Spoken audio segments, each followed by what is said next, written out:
This morning, lessons from a former inmate who hopes that his own mistakes could help teenagers stay on the right path. Our Mercedes McKay is joining us in studio with Bobby Bostic's story. And great story, Mercedes, but how does he hope to impact the younger generation? Yeah, good morning, Rennie, Michelle. He's hoping to do it in a pretty big way. So Bobby Bostic wants every teenager to hear his story and learn. He actually just developed a curriculum. He's hoping to get into schools, detention centers, and group homes to make sure kids in our area know they're not alone and there's always another way.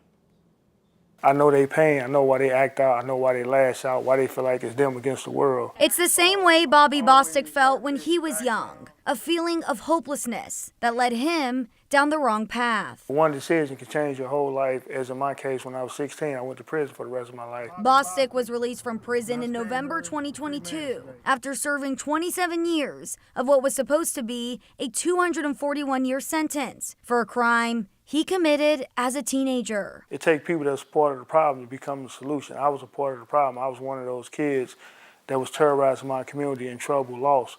Now I got a message for those kids. A message in the form of 12 lessons, a dozen of his own mistakes Bostic wants kids to learn from. It can be any mistake that can cost you your life, but on the other hand, if you find your purpose, especially at an early age, you can go on to accomplish greatness. Bostic created the curriculum while he was in prison. It encompasses everything from peer pressure to guns and drugs to listening to your parents. Youth crime or youth misdirection don't start when kids and they teens or preteens. They can start earlier than that.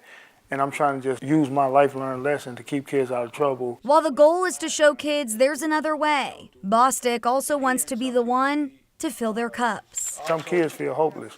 That's why you see some kids, they don't care. They feel like they'll be dead at 18, or they feel like it's nothing to live for because they poverty or their current circumstances, but it's only temporarily. You can work and get yourself out of poverty. Your community is bigger than just what you're going through right now. A community these teens could one day be in charge of. They the next legislators, they the next aldermen, they the ones who will be doing what we doing, but even on a greater scale. All they got to do is take the tools that they're given with the technology, and they can help advance the world, change their communities, and do a lot of things. Now, the curriculum is free for anyone to use. You can find it on our website, ksdk.com. It's up right now. Just look under that TISL tab. And coming up on our streaming app 5+ at 7 a.m., I'll dive deeper into what Bostic believes is the biggest problem for teens right now. You can download the app on your TV and watch for free.